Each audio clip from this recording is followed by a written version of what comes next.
आज की कहानी रोंगटे खड़े करने वाली कहानी है। जब इस कहानी पर हम रिसर्च कर रहे थे तो हमें भी सिरन पे हो रही थी, हमें भी डर लग रहा था। जैसी जैसे ये कहानी आगे बढ़ेगी आपकी भी रोंगटे खड़े होंगे, आपको भी डर लगेगा, क्योंकि इस कहानी में बहुत ज़्यादा ट्विस्ट और टर्न है। सबसे पहले जानिए कि घर का इकलौता बेटा आधी रात को एक मोटा चादर ओढ़कर अपने ही घर के अंदर फांदता है घर की दीवार को और पहुंच जाता है अपने माता पिता के कमरे के पास। लेकिन जैसे ही वो अंदर जाता है क्या देखता है कि जो उसके पिता हैं वो बाहर की ओर सो रहे हैं। इस लड़के के पास हथियार के नाम पर क्या था? हथियार के नाम पर उसके पास था एक ड्रिल मशीन। जो पिता थे वो गहरी नींद में सो रहे थे। वो चुपचाप जाता है, पंखे का स्विच निकालता है और ड्रिल मशीन का जो स्विच था उसे लगाता है और अपने पिता के सर के पास जाकर उस ड्रिल मशीन को चला देता है। अब पिता ज्यादा चीखना चिल्लाना ना कर दें, पिता का मुंह दबाकर उस ड्रिल मशीन को बाहर निकालता है और अपने ही पिता के जो गला था वहां पर ड्रिल मशीन दूसरी बार चलाता है। जब वो ड्रिल मशीन चला रहा था खून के फव्वारे पूरे फ्लोर पर बह रहे थे या छींटे पड़ रहे थे, लेकिन उसे लगा कि घर पर सब कोई सो रहे होंगे, किसी को आवाज नहीं जाएगी। लेकिन उसी देर रात या कहें उसी वक्त ड्रिल मशीन की आवाज को सुनकर जो घर की माता जी हैं वो आती हैं, उस बेटी की मां आती हैं और देखती हैं कि बेटा किसी शैतान की तरह अपने ही पिता को मौत के नींद सुलाने का बिल्कुल एक प्लान बना रहा है। अपनी मां को देखकर वो बेटा पहले पीछे हटता है और फिर अपनी मां को समझाने की कोशिश करता है कि मां देखो मैंने बदला पूरा कर लिया है। क्या बदला था इस डिकोडिंग क्राइम के अंदर बताएंगे, लेकिन मां डर के मारे 4-5 कदम पीछे लेती है और कहती है कि सारी चीजें गलत हैं, तुमने बहुत गलत काम किया है। बेटा सबसे पहले उसके बाद क्या करता है, अपने ही मां के गले पर ड्रिल मशीन तीसरी बार चलाता है। दोनों को मौत की नींद सुलाने के बाद वो सोचता है कि घर में जितना भी खून फैला है इसे साफ करने की जरूरत है, अगर किसी को पता लग गया तो मेरी मुश्किलें बढ़ जाएंगी। इसके बाद वो लाश को किस तरीके से ठिकाने लगाता है, क्योंकि अब तक पुलिस वाले पिता की लाश को नहीं खोज पाए हैं। माताजी की लाश मिल गई है और किस तरीके से मिली है और किस हाल में मिली है, आप इसे सुनेंगे तो आपके रोंगटे खड़े हो जाएंगे, सिरन पैदा हो जाएगी कि इस बेटे ने अपने घर वालों को मारने के बाद किस तरीके से परफेक्ट क्राइम करने की कोशिश की थी। लेकिन उस कोशिश में पानी तब फिरा क्योंकि जब पुलिसिया जांच हुई तो इसमें जो इसके सारे जो प्लान थे धराशायी हो जाते हैं और ये पकड़ा जाता है। लेकिन इसके पकड़े जाने की जो पीछे की कहानी इस डिकोडिंग क्राइम के अंदर आपको बताएंगे कि कैसे बचपन में एक बदला लेने की जो इसने ठानी, जवानी की दहलीज पर इसने कदम रखते ही सबसे पहले बचपन का बदला लेने के लिए इसने अपने ही पिता को मौत के घाट उतार दिया। और उसने ये क्यों कहा कि मम्मी तुम मेरा साथ दो, अगर तुम मेरा साथ दोगी तो मेरा बदला पूरा हो जाएगा। तो क्या मां भी चाहती थी कि बेटा अपने पिता को मारे? क्या फिर कहानी में कुछ और भी कई सारे बदलाव हैं? घर में बाकी सदस्य कहां थे? वो उस वक्त क्यों नहीं जागे? सिर्फ मां ही क्यों जागे? इस पूरे केस में क्या है पर्दे के पीछे की कहानी, चलिए तफसील से जानते हैं। ये जो पूरी वारदात सामने आई है ये हरियाणा के करनाल से सामने आई है और यहाँ पर एक बेटे ने अपने पिता से बदला लिया है। अपने पिता से बदला लेने की उसने ठान ली थी जब उसकी उम्र महज 13 साल की थी और वो चाहता था कि उसकी माँ भी उसके पिता से बदला ले। लेकिन जब कहानी घूमती है, जब वो बड़ा होता है तो ना सिर्फ वो अपने पिता का कत्ल करता है बल्कि माँ को भी मौत के घाट उतार देता है। इस कहानी को जानने के लिए आपको बचपन की वो सारी चीज़ें जाननी होंगी कि आखिर क्यों जो लड़का है उसने अपने माँ बाप का कत्ल कर दिया। इस लड़के का नाम है हिम्मत सिंह और इसने बड़ी ही आप ये समझिए बहुत ही चालाकी से हथियार लेकर आया और बहुत ही चालाकी से अपने ही घर में घुसा और इस हत्याकांड को अंजाम दिया। दरअसल हरियाणा के करनाल में महेंद्र सिंह का परिवार रहता है, उनकी पत्नी है राजबाला। वो लोग यहाँ पर किसानी करते थे, धीरे धीरे प्रॉपर्टी बनाई, घर बनाया और फिर उनके 2 बच्चे पैदा होते हैं, एक हिम्मत सिंह और एक उनकी बेटी। अब जैसे जैसे हिम्मत सिंह बड़ा होता है, करीब उसकी उम्र जब 13 साल पहुँचती है, वो अक्सर देखता है कि जो उसके पिता हैं वो उसकी माँ से लड़ाई कर रहे हैं, यानी राजबाला से अक्सर वो झगड़ा करते हैं। इसके अलावा हिम्मत सिंह को दिखता कि उसके जो पिता हैं वो शराब पीकर आते हैं, उसकी माँ को मारते हैं, टॉर्चर करते हैं, घर का माहौल बेहद गंदा रखते हैं। यहाँ तक कि बचपन में हिम्मत सिंह ने कई बार अपने पिता को टोका, लेकिन वो भी उनसे एक ज़ोरदार थप्पड़ खा जाता था, डांट खा जाता था। और यहीं से छोटी छोटी चीज़ें जो हैं वो हिम्मत सिंह के दिल के अंदर बैठ गई और उसे लगा कि उसे बड़ा होकर अपने पिता से बदला लेना है। अब बदले का तरीका उसने मौत को चुना। दरअसल अब धीरे धीरे लोग बड़े हो रहे थे, एक उम्र आती है जिसके बाद जो बहन है उसकी शादी कर दी जाती है और हिम्मत सिंह का जो रवैया था वो अभी भी अपने परिवार में ठीक नहीं हुआ। उसे अभी भी अपने पिता से नफरत होती जा रही थी और इसके लिए उसे लगा कि घर से बहन चली गई है, अब मेरी किसी के साथ बातचीत होगी नहीं, माँ पिता से डरती रहती हैं, पिताजी का बिहेवियर ऐसा है, तो वो मजदूरी करने के लिए दिल्ली आ जाता है, मतलब अपने घर से दूर, और यहाँ मजदूरी करता है, कुछ पैसे कमाता है। फिर इसका मन यहाँ पर नहीं लगता है, सोचता है कि अपने गाँव जाकर यानी करनाल जाकर ही कुछ काम किया जाए। करनाल वापस आता है, यहाँ आकर ये टैक्सी चलाना सीखता है और फिर एक टैक्सी ड्राइवर बन जाता है। ठीक ठाक कमाई हो रही थी, घर पर सब कुछ ठीक चल रहा था। ऐसे में चीज़ें थोड़ी बिगड़ने लगती है क्योंकि फिर से वापस करनाल आ गया था और इसके पिता का रवैया इसे अब भी समझ नहीं आ रहा था। बार बार ये घर पर टोकता कि अब आप बुज़ुर्ग हो गए हैं, अब आप बुढ़े हो गए हैं, आप सारी चीज़ें मुझे दीजिए, मैं घर को संभालूंगा।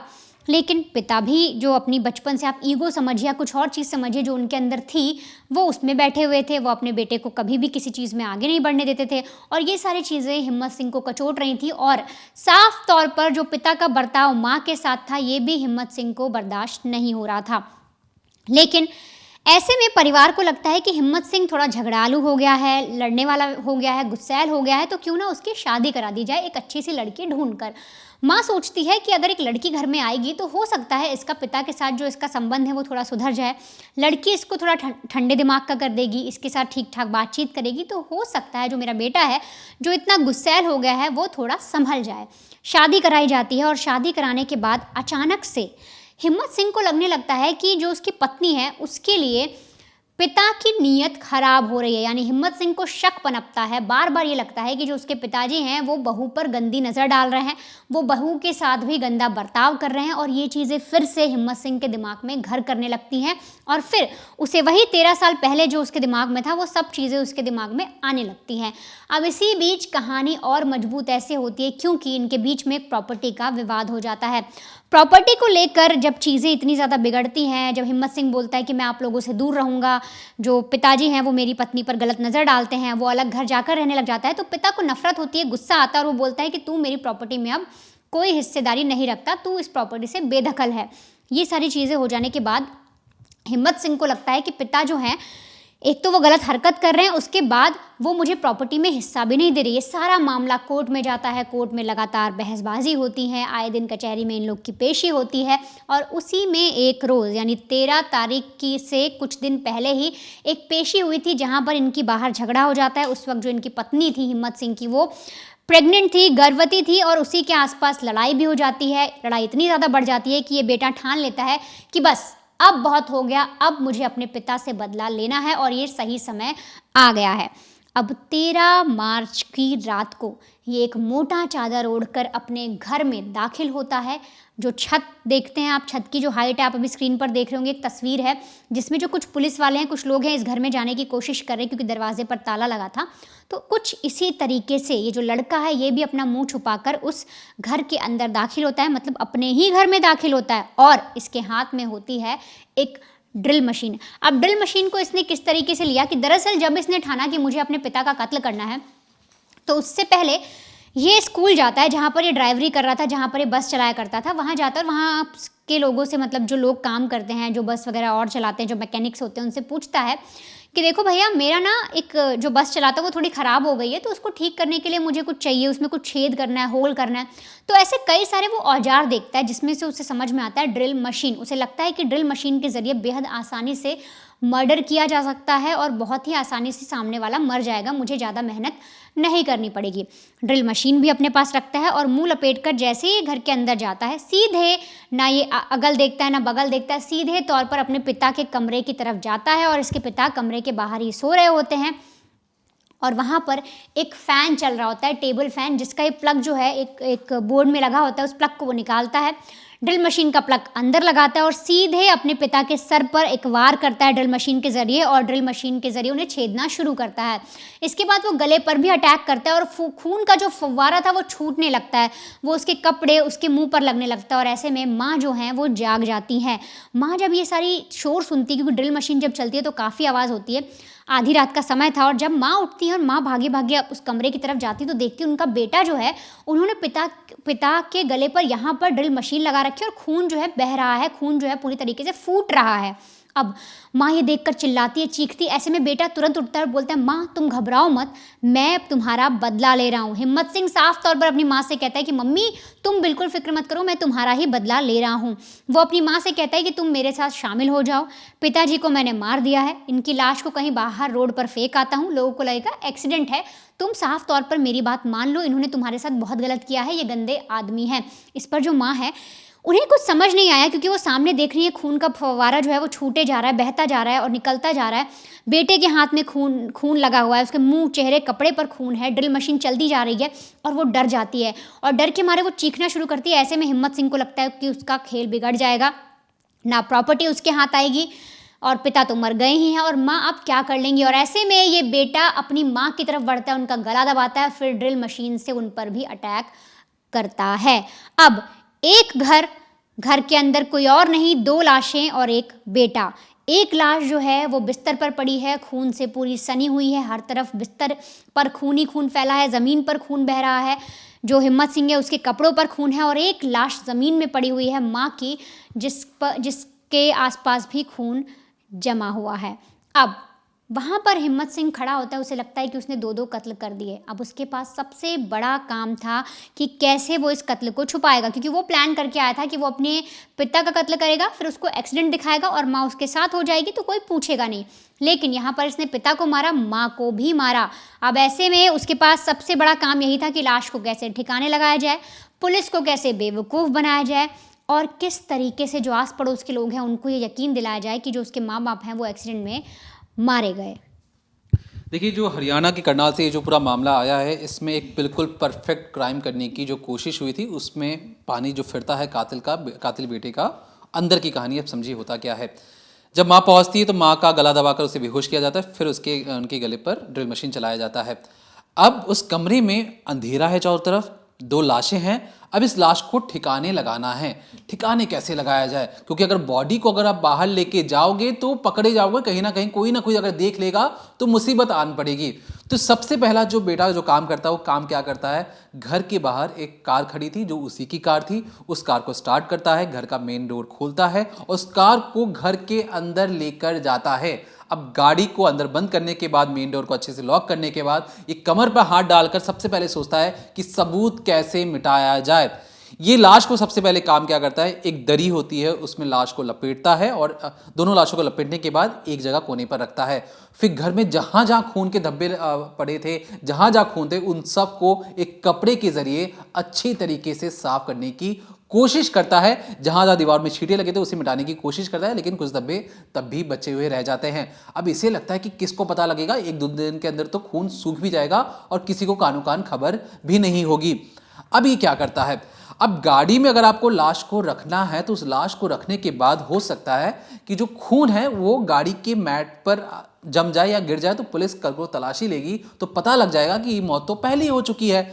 तब ये बिल्कुल प्लान बनाता है कि घर की एक रज़ाई को लेकर आता है, उस जो जहाँ पे डिक्की होती है उस डिक्की पर रज़ाई को बिछाता है, पिता की लाश को उस दरी में फोल्ड कर उस रज़ाई के ऊपर रखता है ताकि जो खून टपकेगा रज़ाई सोख ले और जो खून के जो धब्बे हैं, जो छींटे हैं, उस गाड़ी के मैट के अंदर कहीं भी ना मिले।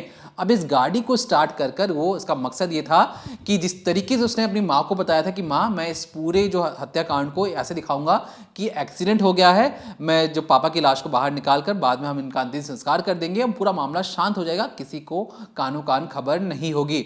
अब होता क्या है, अब यहाँ पर पिता की लाश तो थी, अब माँ की भी लाश हो गई है, तो 2-2 लाश का बोझ था, उसे समझ में नहीं आ रहा था कि इसे ठिकाने कैसे लगाया जाए।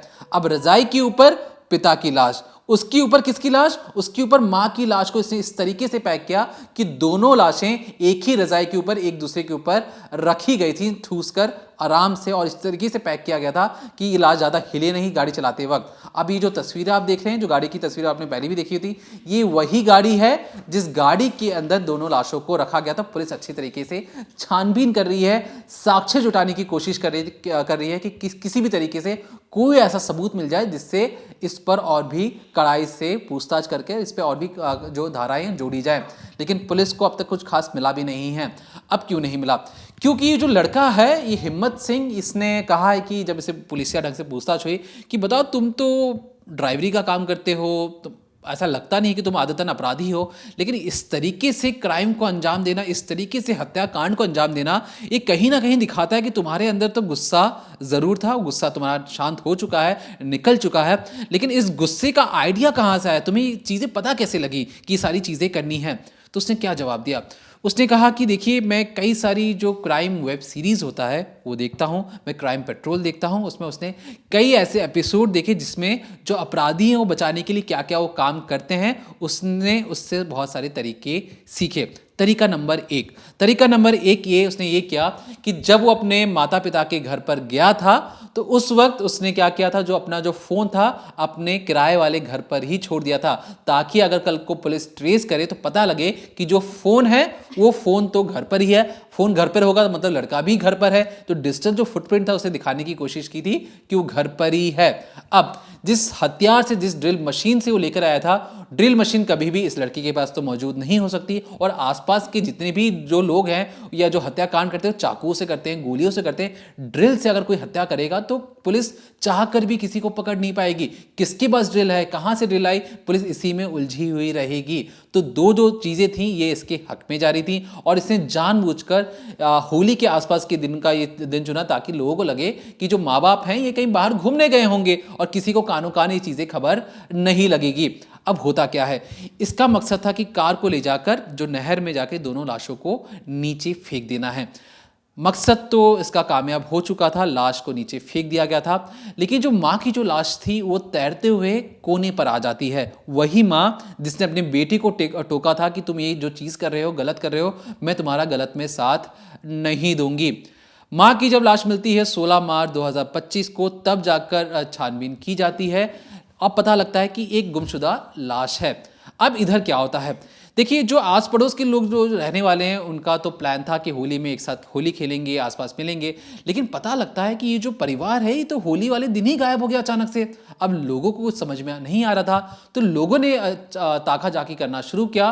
तो कई जो आस पड़ोस के लोग थे उन्होंने गेट पर चढ़कर, उन्हें लगा कि शायद होली ना खेलने की वजह से कोई बहाना मार रहा हो, गेट पे खड़े होकर देखा अंदर की ओर, तो उन्हें देखा कि खून की छींटे पड़े हुए हैं, खून है जो बिखरा पड़ा हुआ है फ्लोर के ऊपर। तब उनको लगा कि घर के अंदर कुछ गलत चीजें हुई हैं। पुलिस को बताई जाती है। पुलिस को जब चीजें बताई जाती है तो पुलिस कहती है कि हाँ, हमें एक लाश तो जरूर मिली है। ये होली के आसपास के दौरान की बात है, 16 मार्च को लाश मिल भी जाती है। आस पड़ोस के लोगों को बुलाया जाता है, तब पता लगता है कि ये जो लाश है इसी के घर में रहने वाली एक महिला की लाश है। तब पुलिस को पहली और माथा ठनकता है। पुलिस को लगता है कि हो ना हो इस घर में एक बहुत बड़ी वारदात को अंजाम दिया गया है, और इस पूरे प्रकरण को छुपाने के लिए बहुत मेहनत की गई है। अब होता क्या है, अब पुलिस छानबीन करती है। पुलिस बेटे से पूछताछ करती है। बेटा कहता है मैं तो अपने घर पर था, आप मैं पता कर लीजिए। मैं बीवी भी वही कहेगी कि मैं घर पर था, मेरा फ़ोन लोकेशन देख लीजिए, मैं तो लगातार घर पर था, मैं तो उस दिन घर से बाहर निकला ही नहीं। पुलिस ने छानबीन की तो पता लगा कि जो फ़ोन की जो लोकेशन है, लास्ट लोकेशन, वो तो उसी के घर की दिखाई दे रही है। लेकिन इतना दिमाग लगाने के बावजूद भी पुलिस के हाथ एक अहम सबूत लगता है, वो था सीसीटीवी फुटेज। अब कब तक आप क्राइम छुपाने की कोशिश करोगे? जितना आपके बस में था आपने तो छुपा लिया, लेकिन दूसरों के घर में जो सीसीटीवी फुटेज लगे थे उसमें साफ तौर पे पता लगता है कि जो हिम्मत सिंह है वो गाड़ी लेकर देर रात अपने घर पर आता है, देर रात उस गाड़ी को घर के अंदर घुसाता भी है और वहां से गाड़ी स्टार्ट कर वापस चले जाता है। और उसी गाड़ी को जब छानबीन की जाती है तो छोटे मोटे सबूत भी मिले। तो हिम्मत सिंह से पूछा जाता है कि देखो, तुमने तो कहा कि तुम उस रोज अपने घर पर थे, लेकिन जो तीसरी जो आंख है वो झूठ नहीं बोलती है, और उसमें साफ तौर पर तुम्हारा चेहरा, तुम्हारी गाड़ी, जो 4 चक्का वाली जो गाड़ी है, तुम उस गाड़ी के साथ जो चीजें हरकतें कर रहे हो देर रात, वो सारी चीजें रिकॉर्ड है। तो हो सकता है कि तुम ही कातिल हो, अब सच बता दो।